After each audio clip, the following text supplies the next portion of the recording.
Mencari karyawan part 2. Franz mengikuti saran Sila yang memanggil calon karyawannya yang mendapat nilai sempurna saat ujian tertulis. Mereka yang dipanggil dapat penjelasan oleh Franz pun terharu. Cita-cita mereka ingin menjadi bagian dari game, tapi karena mata menjadi halangan terbesar mereka, tak disangka Franz begitu bijak menguji mereka. Padahal tadinya mereka mendaftar hanya coba-coba saja, padahal tahu mata mereka minus dan tidak akan lolos. Perusahaan Franz adalah perusahaan ke-6 yang ada di kota Jakarta ini, yaitu perusahaan game. Jujur saja mereka sudah mendaftar di 5 perusahaan game lainnya tapi gagal karena mata. Tak ingin bekerja yang lain, mereka hanya bermalas-malasan bermain game sebab suka game.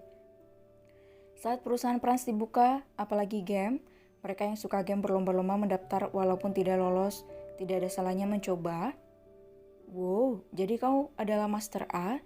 Tanya Franz tak percaya Master A misterius yang ada dunia game baru beberapa bulan yang lalu itu akan ia temui di dunia nyata. Tuan mengenal saya? Tanya Arif tak percaya seorang putra bungsu Fox Group mengenalnya.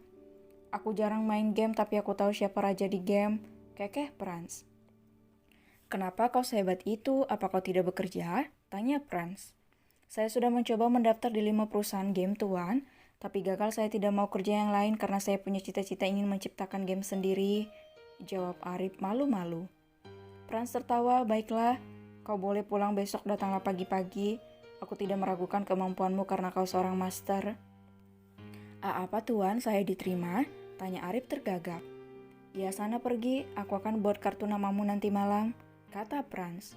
Terima kasih Tuan, ucap Arif menunduk hormat berkali-kali. Arif berlari keluar ruangan Franz, ia melompat dan berjoget seperti orang gila saja. Akhirnya ia semakin dekat dengan cita-citanya. Untung aja kakak ipar menyuruhku menguji mereka yang punya minus mata. Jika aku menolak atas pemikiranku sendiri, aku tidak akan bertemu Master A di dunia game. Batin Franz tersenyum lebar. Selanjutnya, pinta Franz. Perempuan berkacamata duduk di hadapan Franz. Apa kelebihanmu Marisa hingga aku harus menerimamu? Tanya Franz melihat nama perempuan itu. Saya ahli meneliti game, Tuan, jawab Marisa. Kalau begitu, aku minta kamu komentarkan ini. Franz mengeluarkan game unik yang hanya digunakan oleh orang-orang yang punya uang saja. Marisa tentu tidak tahu game itu. Ia hanya mengomentarinya begitu akurat hingga Franz merasa butuh Marisa untuk bagian meneliti game yang akan meluncur. Oke, kamu aku terima, pulanglah. Besok pagi datang ke sini. Benarkah Tuan? Tapi saya tidak tamat kuliah. Tanya Marisa tak percaya. Apa aku hanya mencari orang berpendidikan saja? Asal kamu tahu terkadang orang tidak sekolah lebih pintar dari orang berpendidikan, ujar Franz. Marisa kaget tak percaya cara Franz mencari karyawan. Franz hampir tak percaya semua calon karyawannya yang punya mata minus diterima punya kelebihannya masing-masing dan cocok di semua bidang yang akan Franz bagikan beberapa tim. Bagaimana Franz? Tanya Sila. Kakak ipar hebat, kenapa kakak bisa tahu mereka punya kelebihan? Aku sampai menyesal karena sebelumnya memandang rendah mereka, tanya Franz. Sila tertawa. Sebelumnya aku pernah dengar Kak Pipi ngasih tahu ke aku, ada fans yang berkomentar tidak ada yang menerima pekerjaan mata minus seperti mereka.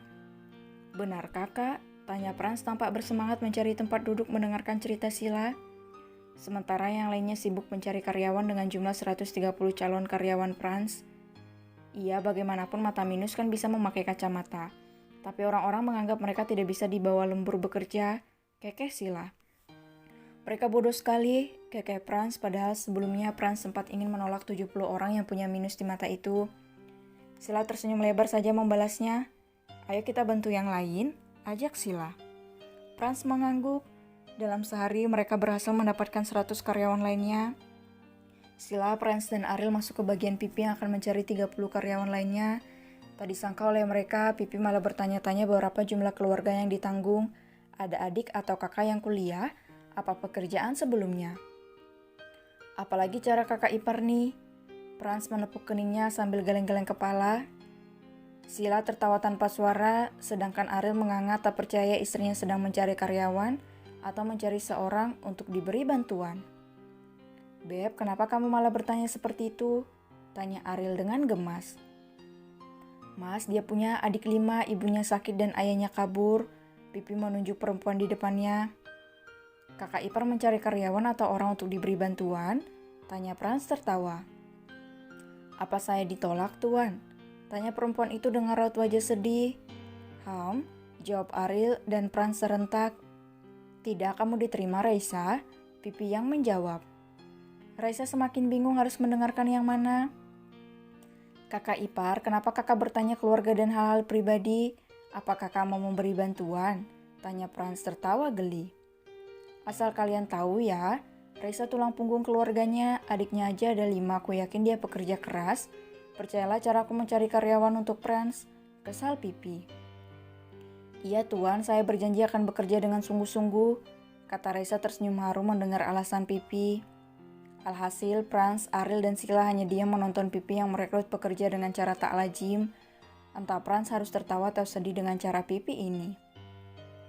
Farel datang membawa minuman dari luar dan memberikannya pada Sila. "Kenapa sayang?"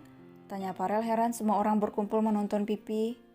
"Kak Pipi menerima pekerjaan sangat lucu suamiku," kekeh Sila sambil bersiap meminum jus buah yang dibawa suaminya. Farel meneguk minumnya. Ia mendengarkan wawancara Pipi hingga tiba-tiba Farel menyemburkan minumannya. Saat orang yang ditanya, Pipi punya tanggungan dan langsung diterima. Sungguh aneh sekali cara Pipi menerima karyawan. Sila tertawa cekikikan melihat wajah kaget suaminya. "Kamu punya ibu yang sakit, Maya?" tanya Pipi berkaca-kaca. "Iya, Nona," jawab Maya. "Bagaimana jika kamu fokus dengan pengobatan ibumu saja?" tanya Pipi. "Maksud Nona, lalu bagaimana dengan biayanya?" tanya Maya tidak mengerti dari mana ia dapat uang jika tidak bekerja. Maya punya program bantuan tapi karena harus bayar bulanan membuatnya malah berhutang hingga tidak bisa digunakan lagi. "Suami saya akan menjual perusahaannya dan memberi bantuan pada orang-orang yang membutuhkan operasi tapi tidak ada biaya." Pipi melihat ke arah suaminya. "Hah?" Maya menggaruk-garuk kepalanya. Ariel mengerti arah tujuan Pipi lalu berkata, "Kau tidak perlu bekerja, aku akan biayai operasi ibumu." Maya menangis haru seketika lalu mengucapkan terima kasih yang sebesar-besarnya. Mereka yang diterima di perusahaan Franz bertekad akan bekerja keras dan membuat orang-orang yang merendahkan mereka di 5 perusahaan game lainnya sadar bahwa mereka tidaklah sebodoh itu. Begitu juga yang lainnya, bahkan malam-malam mereka sudah berkemas.